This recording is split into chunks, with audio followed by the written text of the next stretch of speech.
There's a lot of words I could use to describe Donald Trump, but right now, all I can think about is the word pathetic, because that is what Donald Trump is, a whiny little crybaby, a snowflake, to maybe borrow the words of the right, who melts down constantly because although he likes to attack others, he can't stand when it comes back at him, which is the reason why he had to use the full weight of the federal government, not to maybe, let's say feed kids, but instead attack a late night host. Yes, Donald Trump's silencing of Jimmy Kimmel shows how pathetic that he is. And he made it even clearer how pathetic he is with a post of his, notably the part deleted. Yes, the deletion that Donald Trump just made, the hiding that he has to do, even in the face of his embarrassment, is now blowing up. And we are going to get into it all. Before we do, if I could quickly ask you to leave a like on this video. And if you haven't already and you enjoy our channel, to hit that subscribe button, because it goes a long way in supporting our work. Now, before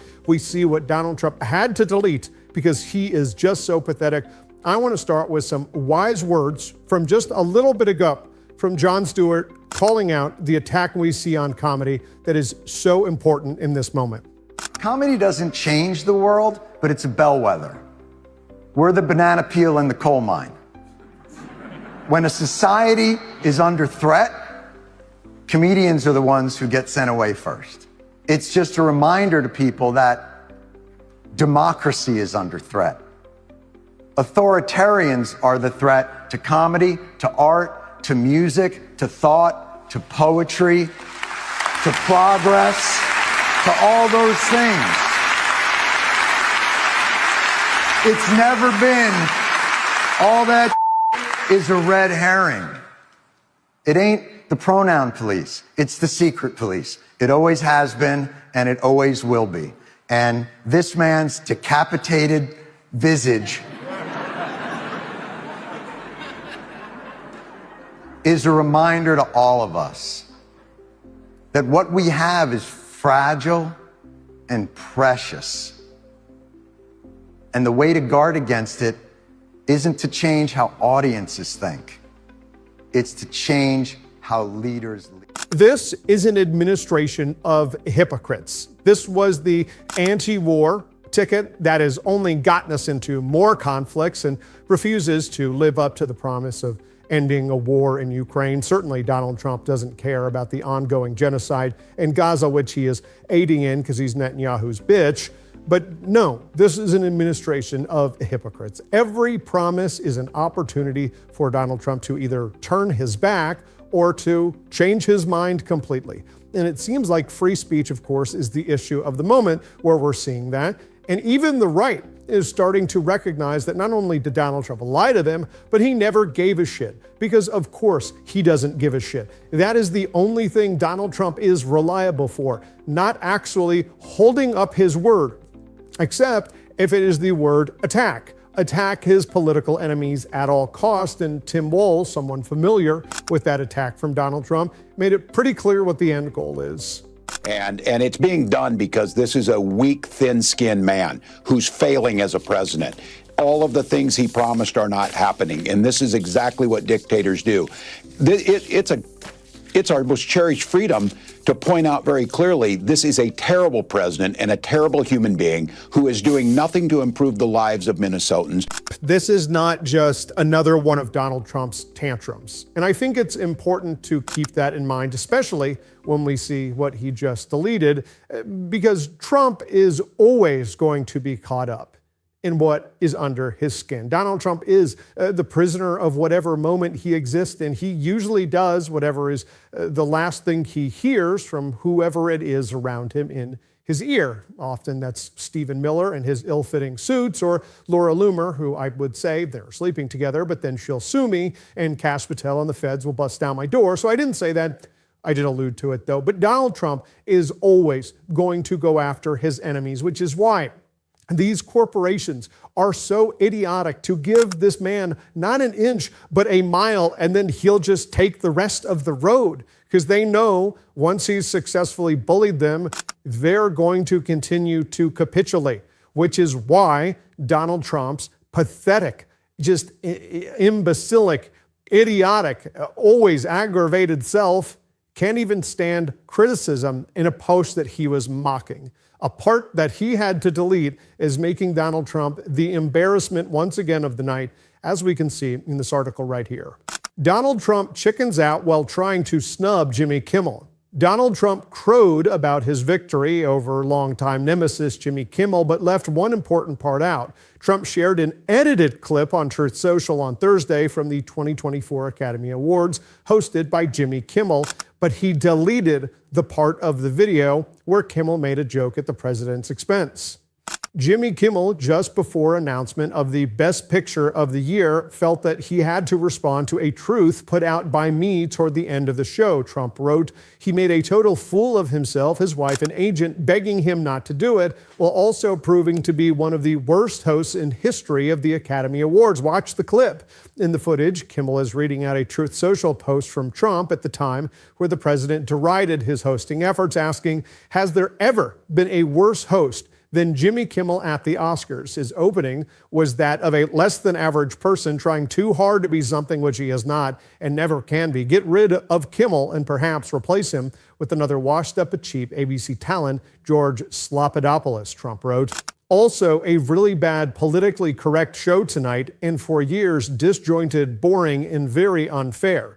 Why don't they just give the Oscars to those that deserve them? Maybe that way their audience and TV ratings will come back from the depths. The clip, however, crucially cuts off before Kimmel makes a joke at Trump's expense, thanking the president for his feedback. "Thank you, President Trump. Thank you for watching. I'm surprised you're still. Isn't it past your jail time?" Kimmel joked, earning significant laughter and applause from the audience. "He's focused on the important stuff for sure," Kimmel added.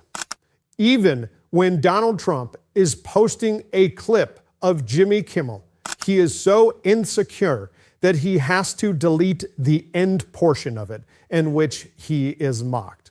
But also, does Donald Trump not realize that the entirety of the clip he's being mocked? We remember that clip from the Oscars of Jimmy Kimmel reading off the Trump Truth Social post. The entire point, both the beginning, middle, and end, is that you are an imbecile who we all laugh at.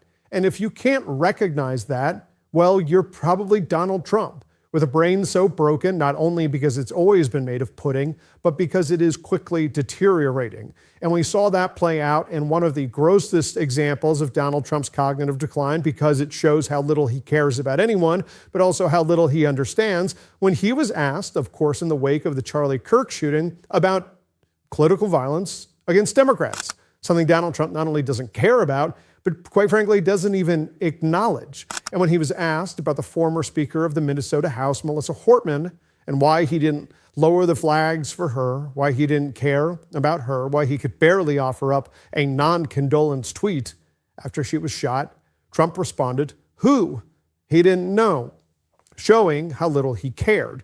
And of course, one of Melissa Hortman's dear friends, Tim Walz, cared a great deal and responded to just how little Donald Trump did in this clip right here. Melissa Hortman was a close friend of yours. She's featured heavily in your announcement video. She's clearly been top of mind for you as you've rolled out your re-election campaign. And I just have to start by asking you what went through your head, what went through your mind when you heard those remarks from Donald Trump in the Oval Office yesterday?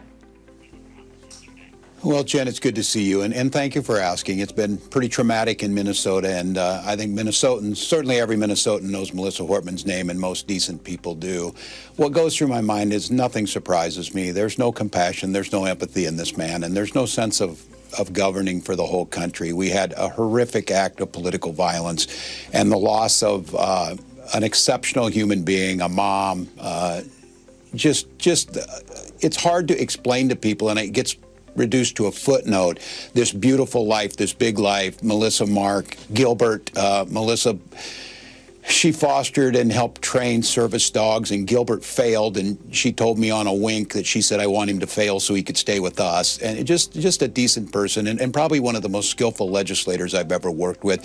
Minnesota's a better state that got massive things done to improve people's lives, and you just see, the disrespect and how easy that rolled off his tongue, yet we're supposed to believe that they're definitely concerned about political violence. And you see the vice president, you know, go on a podcast, it's government by podcast, to just lie and to bring hate. And they're not interested in solving this. We in Minnesota are. And I said today, announcing that I was going to run again, look, I don't think I have any, you know, you don't have a right to stay in these jobs, but I'm proud of the work we did together. I'm proud of Melissa's legacy. That moment was so important to me for a few reasons. The first, of course, being it just shows the depth of the depravity of Donald Trump, and of course also shows just simply that he's lost any part of his mind that he ever had.